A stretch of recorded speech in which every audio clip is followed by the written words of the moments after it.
말씀을 따라 걷다입니다. 오늘은 푸른 초장교회에서 호세아서 13장을 통해서 은총을 배반한 교만과 심판의 풍경에 대해서 하나님이 하시는 말씀을 묵상해 보겠습니다.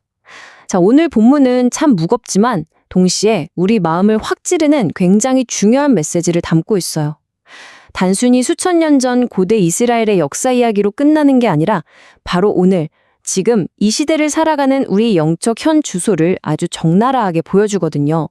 오늘 우리가 함께 나눌 이 해설은요, 인간의 그 끝없는 교만과 자기 과신이 어떻게 시작되는지, 그리고 왜 우리가 지금 당장 정말 피할 수 없는 진정한 회개의 자리로 나아가야만 하는지, 그 영적인 여정을 따라가 볼 겁니다. 이스라엘 백성들이 어떻게 길을 잃어버렸는지 그 발자취를 하나하나 짚어보면서 우리 자신을 돌아보는 시간이 될 거예요. 자, 첫 번째로 살펴볼 부분은 은총을 잊어버린 교만으로 무너진 에브라임입니다. 사실 에브라임 지파, 이스라엘 지파들 중에서도 정말 엄청난 존귀와 영광을 누렸던 지파잖아요. 그런데 그토록 화려했던 그들이 도대체 어쩌다가 이렇게 처참하게 무너졌을까요? 그 핵심에는 바로 영적인 기억상실증, 그리고 교만이 있었습니다. 이들의 몰락 과정을 보면 딱 세 단계로 나뉩니다. 광야, 그 척박하고 메마른 곳에서 하나님이 이스라엘을 먹이시고 입히셨잖아요. 그런데 정말 역설적이게도 그 은혜가 그들을 타락의 길로 이끌고 맙니다. 육신의 배가 빵빵하게 부르니까 마음속에 오만한 교만이 싹트기 시작한 거예요. 아, 내가 잘나서 이렇게 잘 사는구나 착각하게 된 거죠. 결국 자신들을 구원하신 하나님을 머릿속에서 완전히 지워버립니다. 성공과 풍요가 오히려 치명적인 영적 독약이 되어버린 완벽한 심리적 붕괴 과정. 정말 소름 돋지 않나요? 우리가 누리는 이 모든 특권이 내 권리라고 착각하는 바로 그 순간, 몰락의 카운트다운은 시작되는 겁니다. 그렇다면 이렇게 은혜를 까맣게 잊고 교만에 빠진 인생의 끝은 과연 어떨까요? 성경은 이걸 아주 생생하고 시각적인 네 가지 비유로 콕 집어 말합니다. 해가 뜨면 금방 흩어지는 아침 구름, 금세 말라버리는 이슬, 거센 바람에 훅 날아가는 쭉정이, 그리고 형체도 없이 사라지는 연기.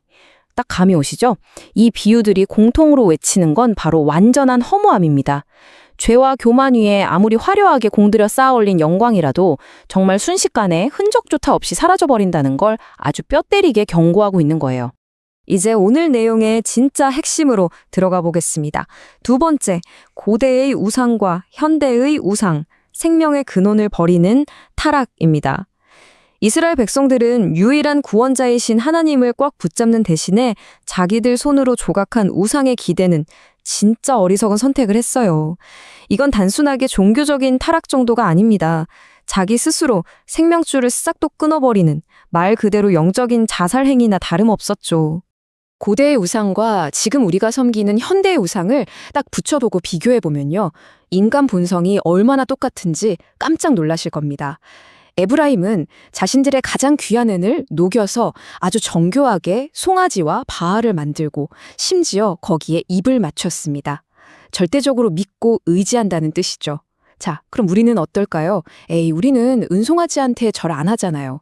그런데 물질적인 부, 남부럽지 않은 화려한 커리어, 아니면 내 뒤를 봐줄 든든한 권력, 혹시 이런 것들에 내 인생의 안전을 다 걸고 속으로 입 맞추고 계시진 않습니까? 영원하신 하나님보다 당장 내 눈에 보이고 손에 잡히는 걸 더 믿고 싶어하는 인간의 얄팍한 본성, 수천 년이 지났지만 진짜 무서울 정도로 하나도 변하지 않았습니다. 이렇게 하나님의 놀라운 은혜를 계속해서 발로 차버리면 과연 어떤 일이 벌어질까요? 세 번째 파트, 공의로운 심판의 맹수들, 징계의 채찍을 드신 하나님입니다. 구원의 하나님이 끝까지 은혜를 짓밟고 등 돌리는 자들에게는 절대 피할 수 없는 아주 무서운 공의와 심판의 하나님으로 나타나실 수밖에 없다는 이 두려운 현실을 짚어보겠습니다. 따뜻하고 은혜로웠던 목자의 모습은 온데간데 없고 갑자기 자비라고는 없는 야생의 맹수들이 튀어나옵니다. 전능한 위험으로 덮치는 사자, 길목에 숨죽이고 있다가 순식간에 낚아채는 표범, 새끼를 뺏겨서 눈이 뒤집힌 분노의 곰, 그리고 인정사정 없이 다 찢어발기는 암사자까지. 이 강력한 표현들이 뭘 의미하겠습니까? 고집불통으로 목자를 밀어내는 양떼를 향해 하나님께서 보호자의 망토를 벗어던지시고 아주 무섭고 어미한 징계의 맹수로 돌변하신다는 겁니다. 심판이 얼마나 철저하고 자비 없이 임하는지 그 서늘함이 훅 느껴지지 않으시나요? 네 번째, 자멸의 어리석음, 스스로 무너진 이스라엘입니다. 여기서 우리가 확실히 짚고 넘어가야 할 팩트는요, 이스라엘이 망한 게 하나님 탓이나 주변 강대국 때문이 아니라는 겁니다. 이건 100% 자기들이 무덤을 판 철저한 자멸이었습니다. 하나님의 도우심을 뻥 차버리고 끝까지 인간적인 꼼수만 고집했던 그 대가가 얼마나 참혹했는지 역사적인 팩트로 한번 확인해 볼까요? 숫자 19. 이 숫자가 아주 기가 막힙니다. 북이스라엘이 209년이라는 역사 동안 무려 19명의 왕을 갈아치웠어요. 하나님을 버린 불안감 때문에 우리를 지켜줄 진짜 힘센 인간 지도자가 필요해 하면서 끊임없이 왕을 세우고 죽이고 또 패하고 난리를 친 겁니다. 자, 그래서 결과는요?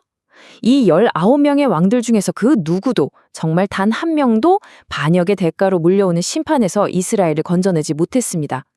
하나님이 쏙 빠진 인간의 권력과 시스템? 그거 절대 우리에게 영원한 구원을 줄 수 없다는 걸 이 19이라는 숫자가 아주 뼈저리게 증명하고 있는 거죠. 이 답답한 영적 고집을 설명하기 위해서 본문은 굉장히 독특하고 안타까운 비유를 하나 듭니다. 바로 해산하지 못하는 아이입니다. 한번 상상해 보세요. 산모의 진통이 막 시작됐고 이제 아이가 세상 밖으로 쑥 나와야 할 결정적이고 골든타임 같은 순간인데 아이가 산문에서 꼼짝도 안 하고 버틴다면 어떻게 될까요? 결국 산모도 아이도 둘 다 목숨을 잃고 맙니다. 이스라엘이 딱 이랬다는 거예요. 심판의 칼날이 코앞까지 들어온 그 끔찍한 고통의 순간에도 끝까지 똥고집을 부리면서 회개의 자리로 나오기를 거부한 겁니다. 살 수 있는 마지막 기회마저 제 발로 걷어차 버린 이 극단적인 어리석음, 정말 답답하고 가슴 아프지 않습니까? 자, 이제 이 영적 여정의 클라이맥스에 다다랐습니다. 5번째, 참된 구원자를 향한 회개, 심판 중에도 열려있는 구원입니다. 어떻게든 살려보시려는 하나님의 그 애끄는 사랑과 죽어도 말 안 듣는 인간의 독한 고집, 이 둘 사이의 팽팽한 긴장감을 이어서 보겠습니다. 여기서 진짜 놓치면 안 되는 포인트가 있어요. 하나님께서 내가 그들을 스올의 권세에서 속량하며 사명에서 구속하리라 이렇게 선언하십니다. 죽음 그 자체를 아예 박살내버리실 궁극적인 능력을 보여주시면서 무서운 심판 중에도 구원의 뒷문을 활짝 열어두신 거예요. 그런데 이스라엘은 어땠죠? 내 회개하지 않았습니다. 그 지독한 반역의 대가로 결국 무엇이 찾아왔을까요? 아수리의 무자비한 침략을 상징하는 모든 걸 말려버리는 거센 동풍이 불어닥칩니다. 그들이 그렇게 자랑스러워하던 마르지 않는 샘은 쩍쩍 갈라지고 목숨처럼 아꼈던 보물들은 싹 다 털리고 결국 사마리아는 끔찍한 폐허가 되고 말았죠. 끝까지 하나님의 손을 뿌리친 자는 스스로 파멸을 선택한 것과 다름없다는 우리를 향한 아주 날카로운 경고입니다. 지금이 바로 돌이켜 회개할 때임을 알고 계십니까?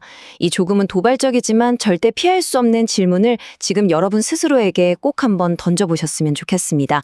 우리가 겪는 고통이나 시련, 그거 그냥 억울하게 끝나라고 주시는 절망이 아니에요. 오히려 하나님께 간절히 부르짖어서 새 생명을 얻어야 하는 진짜 결정적인 기회입니다.